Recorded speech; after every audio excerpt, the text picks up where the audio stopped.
Warning, this video contains major spoilers for the story of Resident Evil 7. Do not watch if you plan to play the base game and want an unspoiled experience. With that disclaimer out of the way, let's delve into the topic at hand. Future DLC for this rather good game. If you have watched my review, then you will know that I've very little but praise for this new title. The tension and atmosphere was on point, the controls fluid, and the pacing of the story much improved on the first original game, despite how much this borrowed other aspects from the original title. These other aspects included an interesting but basic crafting system, the idea of completely secure safe rooms, and of course the reliance on puzzles and their completion in order to progress through the Baker residence. However, one thing I neglected to mention was the absence of any multiplayer mode. I ultimately decided to avoid this topic given how drastic a change this game was to Resident Evils 4, 5 and 6, which were, ultimately, action horror titles at their core, as opposed to this title's survival horror. Therefore, with this shift from action to survival horror, I did not believe that Capcom would be able to effectively throw together the classic Mercenaries mode that had been a popular staple of the series since its introduction in the groundbreaking Resident Evil 4. It seems, was proven wrong. As you can see here, the first installment of DLC for Resident Evil 7 will include a new mode, called Ethan Must Die. At first I thought that it might possibly be simply an additional difficulty mode, where they really twist the game inside out and add new mechanics in order to make it a truly super hard experience, beyond the game's hard mode, which simply limits the number of saves you have with its requirement of the use of cassette tapes, as well as slightly buffering up the health of the monsters that you face. However, upon further scrutiny of this article, it becomes clear that the possibility of this being simply a new difficulty mode is in fact quite unlikely, given Capcom's assurance that this new mode is completely separate from the main story and tapes. This mode could therefore be similar in style to the Mercenaries mode found in previous games, wherein you would be challenged to survive against a constant horde of foes for a certain amount of time. Not only were you challenged to survive, you were also challenged to achieve high scores, with there being a points-based kill system in the mode. Kills would earn a certain amount of points, and melee kills specifically, using the locational damage system seen in Resident Evil 4 onwards, would give you an extra bit of time to play with. Using this system well, players could increase their allotted time repeatedly and so have further opportunities to gain more kills and so achieve a higher score. This mode, which released with the fourth title of the series in 2005, likely was the inspiration behind the extremely popular Horde mode seen in Gears of War 2, as well as the even more popular Zombies mode in Call of Duty World at War. Both of these series still include such a survival mode to this day, and so its influence therefore cannot be understated. And now, maybe Capcom wants to try it again. This is super interesting to me as such a mode is almost at odds with the more survival emphasized gameplay found in the main game. Whilst you are given a number of fun tools to help fight off the psychotic Baker family and their mutated friends, including remote explosives, a grenade launcher, flamethrower, submachine gun, magnum, etc, etc, their use was not really the main focus of the game. This, unlike its most recent predecessors, was a game focused around desperately surviving using the scarce tools at your disposal. With this in mind, I find it difficult to imagine this mode being quite as bombastic as the Mercenaries mode seen before. Instead, I find myself imagining a mode which incorporates the more survival-focused theme seen in the main game into a hybridized Mercenaries mode from before. Maybe with you fending off waves of enemies and even encounters with Mia, similar to how you fight her off a number of times after rescuing her at the start of the game. Now, Capcom in this article do have a couple of interesting things to say about this first wave of DLC. Firstly, one of the other DLC pieces is a nightmare tape, where you fight off waves of enemies in an attempt to survive until morning.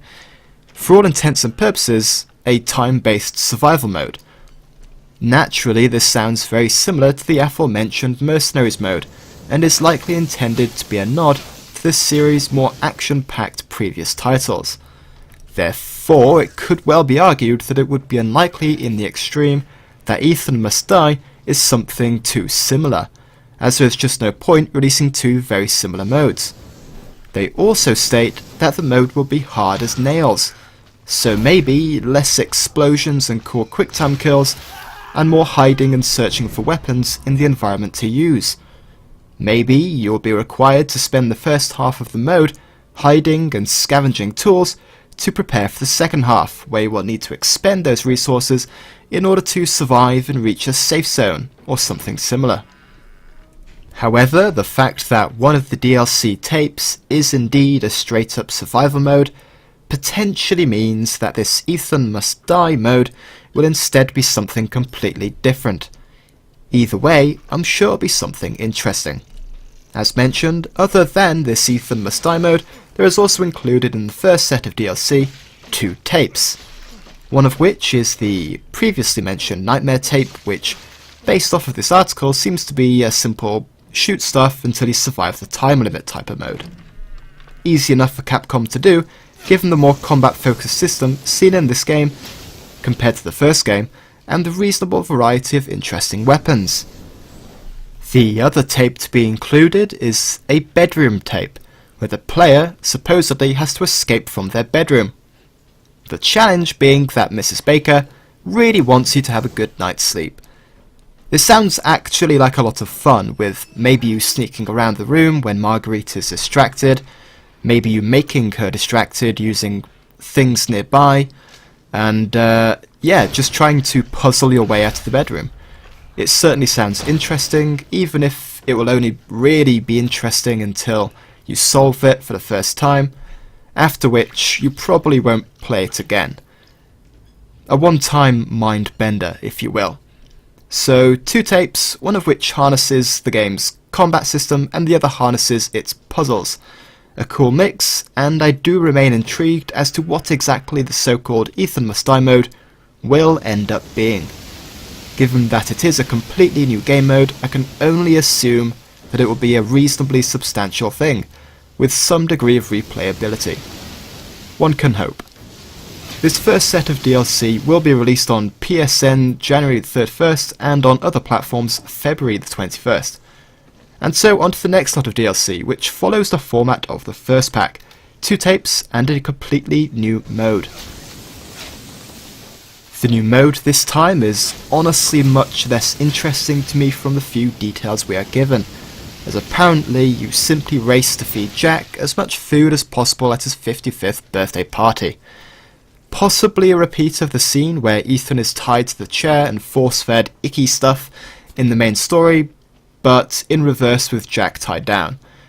I'm honestly not too sure, and whilst it maybe sounds fun for a couple of tries, I doubt that it will keep my attention for much longer, and this is probably intended given that Capcom themselves admit that this is really designed to be a comical mode.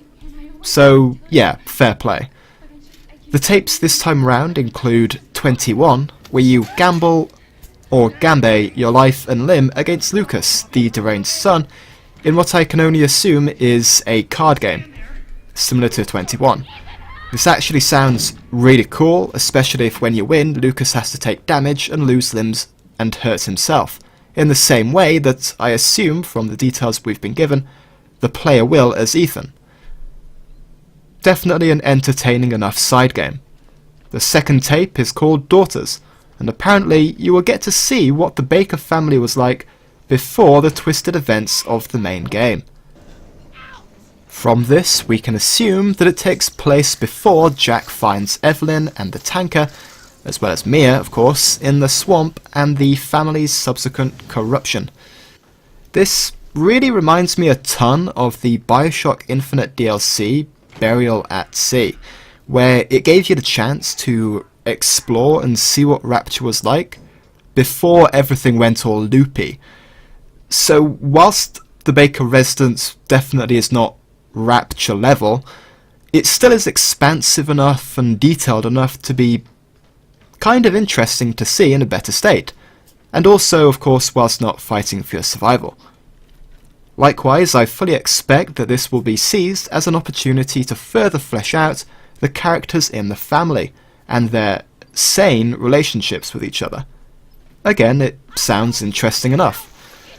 Once again, we see a delay in release dates, with clear favour being given to PSN users, with it releasing February the 14th for them, and for the rest of us scrubs, releasing February the 21st.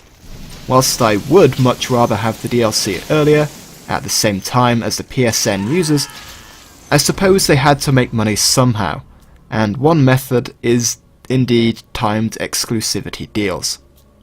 Regardless, the DLC sounds on the whole interesting, with the first lot of DLC definitely having the edge for me personally, with the 1 and maybe 2 survival modes if we're lucky. As always, thanks for watching.